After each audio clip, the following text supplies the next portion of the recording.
Chandrasekaran is a well-known name for those who grew up in Chennai watching city-level cricket. Mention the name and everyone fondly remembers the match between SBI and Bunts Cricket Club. When Chandrasekaran entered the field, Bunts were 2 wickets down and were cruising along.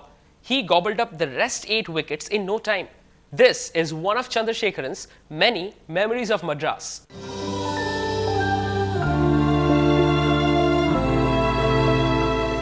The first time R. Chandrasekaran wore a pair of pads and set off on a long journey of cricket was in this very ground.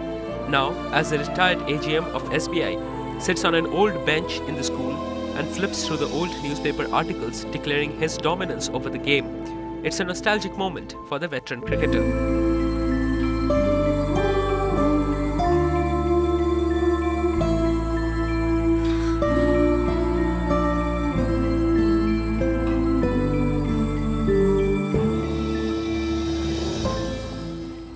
I was born in 1936 and I joined the school in 1946 to 52. And I took to cricket due to my parents' encouragement and my elder brother R. Nagarajan, who captained the school team before me. And I captained the school team for 2 seasons, 1950, 51, 51, 52. And 51, 52 we won the school championship and I also played for the Madras schools. In those days there was no coach at all, we were all self-taught persons. And then I joined the Vivekananda College, which had a good cricket team.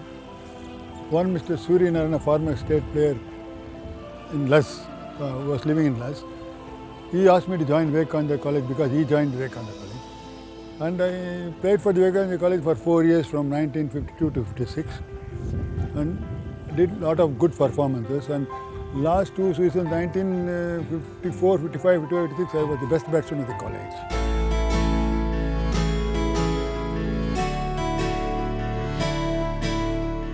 Back in those days, cricket was a tough ladder to climb.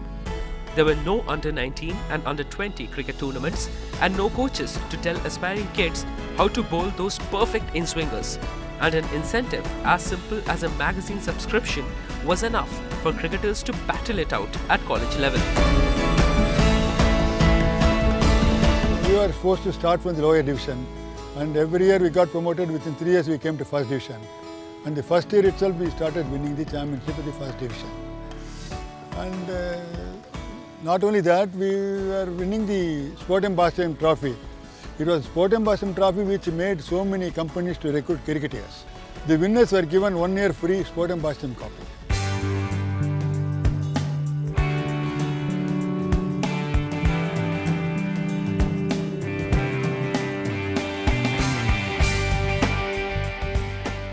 Although Chandrasekaran spun his way to fame quite literally, he was a prolific run-getter too.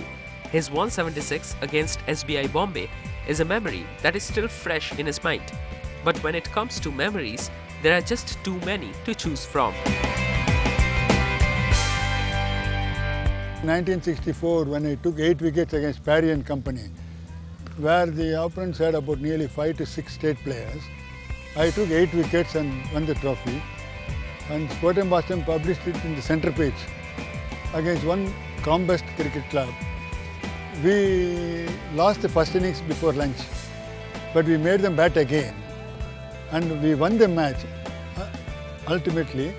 And I took 12 wickets totally, 7 and 5. And in the last second innings hours, we had to score about 8 runs per over. And my brother Prabhakar and another Gopal Krishnan, they scored those runs and we won the match. Chandrasekaran plans to start a coaching camp very soon, but as he reminisces about his playing days, he can't help but wonder about the sunset of the glorious days of cricket.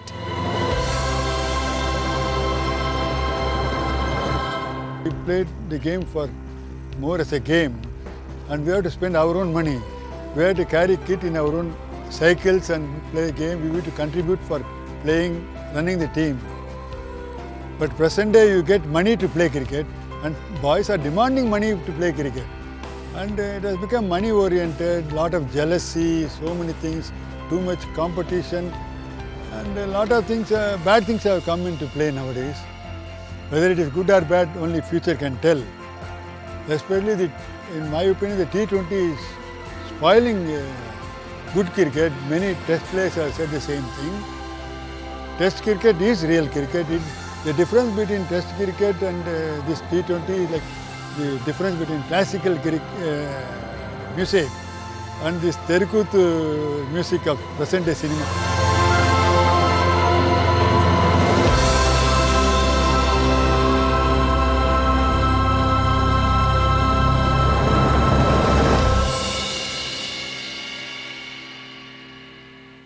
Another interesting story that deserves a separate coverage in itself is a bike club he formed in the 1970s called Globetrotters that went around the world on scooters.